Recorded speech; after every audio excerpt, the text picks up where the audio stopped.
Dans la vidéo précédente, nous avons vu comment calculer une intégrale en utilisant la formule qui se trouve ici, à savoir que l'intégrale entre a et b de f de x dx, c'est-à-dire l'aire sous la courbe de la fonction f entre a et b, est égale à f de b moins f de a avec des grands f étant une primitive de petit f. Alors dans cette vidéo, nous allons voir comment calculer des intégrales un peu plus compliquées lorsqu'il n'existe pas de primitive évidente à la fonction petit f. On va pour cela utiliser une méthode qui s'appelle l'intégration par partie, qui est assez utile en calcul intégral, et elle va permettre de calculer des intégrales du type intégrale entre 0 et 1 de x fois exponentielle x dx. Alors si on veut calculer cette intégrale, le problème c'est qu'il faut trouver une primitive de x exponentielle x. Et ça, il n'y a rien d'évident. Parce que finalement, même si vous essayez par exemple exponentielle x carré, à dériver ça, la dérivée d'exponentielle x carré c'est 2x exponentielle x carré. Donc on aura toujours le x carré dans l'exponentielle, on ne va pas réussir à s'en sortir avec ça. Donc dans ces cas-là, on va utiliser la méthode de l'intégration par partie. Donc, dans un premier temps, je vais vous la présenter, puis nous verrons comment calculer l'intégrale que j'ai donnée ici en exemple. Alors l'intégration par partie utilise la fameuse dérivée du produit u fois v'. Alors on va simplement mettre ça dans une intégrale. Donc on va considérer l'intégrale entre a et b du produit de la fonction u par la fonction v' dx. Alors on ne va pas s'occuper pour le moment de l'intégrale, on va recopier l'intégrale pareil, on va juste développer le produit. La dérivée de u fois v, c'est u' v plus u v'. Ça, on la connaît bien. Et je laisse le dx comme ça en facteur. Alors, si je veux calculer la première intégrale, celle qui est ici, il va falloir que je trouve une primitive de u v'. Et ça, il n'y a pas besoin de chercher très loin. La primitive de uv', c'est juste simplement uv.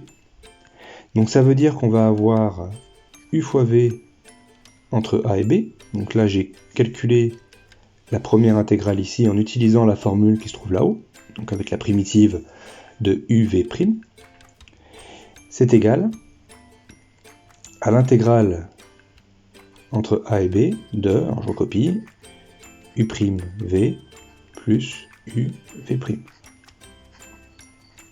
Alors cette deuxième intégrale, je vais la séparer en deux bouts, c'est-à-dire que j'ai une première intégrale sur cette fonction, plus une deuxième intégrale sur cette fonction. Donc ça, on a le droit de le faire. Je vais avoir uv entre a et b, c'est égal à l'intégrale entre a et b de u'v dx, plus l'intégrale entre a et b de uv' dx. Et donc si maintenant je cherche juste à avoir l'intégrale entre a et b, par exemple de uv' dx en fonction du reste, bah pour avoir ça, c'est-à-dire ce terme-là, je fais passer ce terme de l'autre côté. Donc je change de signe. Donc je vais avoir uv entre a et b moins l'intégrale entre a et b de u'v dx. Donc voici la formule qu'il faudra utiliser à chaque fois. Alors évidemment, il n'y a pas besoin de la redémontrer comme ce que je viens de faire, parce que là on vient juste de voir une démonstration. Il faudra directement l'utiliser sur les cas qu'on va voir. Alors on va commencer tout de suite avec l'exemple que j'ai donné au début de la vidéo. Alors allons-y. Donc on a l'intégrale entre 0 et 1 de x exponentielle x dx. Et ça, je vous ai dit, pas facile de trouver une primitive à ça. Donc on va utiliser la formule pour comparer en fait ça avec la formule qui se trouve ici. Donc finalement là, c'est un peu comme si on avait u fois v'. D'accord ? Donc c'est un peu comme si ça, c'était uv', avec u qui serait x et v' qui serait exponentielle x. Du coup, u', ce serait 1, c'est la dérivée de x, et v, c'est la primitive d'exponentielle x, c'est toujours exponentielle x. Et donc maintenant, je vais recopier le reste ici de la formule en remplaçant u et v par leur expression et u' et v par leur expression. Donc allons-y. Je vais avoir donc entre crochets u fois v, c'est-à-dire x exponentielle x entre 0 et 1, moins l'intégrale entre 0 et 1 de u'v, u' c'est 1, fois v c'est exponentielle x, donc exponentielle x dx. Alors vous allez me dire, il y a encore une intégrale à calculer. Oui, mais on peut le faire. Donc le premier terme, j'y touche pas, on pourra le calculer après. Moins l'intégrale entre 0 et 1 de exponentielle x dx, et ben c'est la primitive d'exponentielle x, c'est-à-dire exponentielle x entre 0 et 1.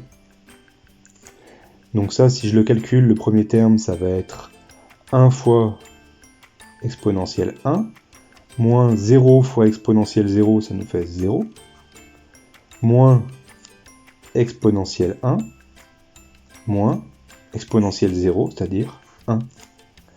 Donc si ça, je le développe, on va voir que là, on a exponentielle 1 moins exponentielle 1, qui se simplifie, et il va nous rester donc le 0 qui ne sert à rien, et le moins 1 qui nous donne 1. Donc cette intégrale, entre 0 et 1 de x exponentielle x dx, vaut 1. Alors vous allez me dire, et c'est une remarque intéressante, pourquoi j'ai choisi u et v comme ça? Est-ce que j'aurais pas pu dire tout simplement que u c'était exponentielle x et v' c'était x? Alors on pourrait imaginer. Donc je vais recommencer, et puis je vais dire cette fois-ci que u c'est pas x mais exponentielle x, et v' c'est x. Alors on va faire la même chose, je calcule u', dérivée d'exponentielle x, exponentielle x. Primitive de x, c'est x carré sur 2. Et donc là, si je suis la formule, u fois v, ça a donné x carré sur 2 exponentielle x entre 0 et 1. Ça c'est moche, mais ça se calcule. Moins l'intégrale entre 0 et 1 de u'v, c'est-à-dire x carré sur 2 fois exponentielle x dx. Et maintenant, vous vous retrouvez à devoir chercher une primitive de x carré sur 2 exponentielle x. Et ça marche pas. Donc si vous voulez que votre intégration par partie fonctionne, il faut bien choisir u et v par rapport à la formule, de manière à ce qu'en dérivant u, pour obtenir u', on simplifie la formule. Alors typiquement, quand vous aurez x, à l'intérieur ici de l'intégrale, choisissez u égale x, comme ça u' vaudra 1, et dans la deuxième intégrale, vous aurez quelque chose de beaucoup plus simple.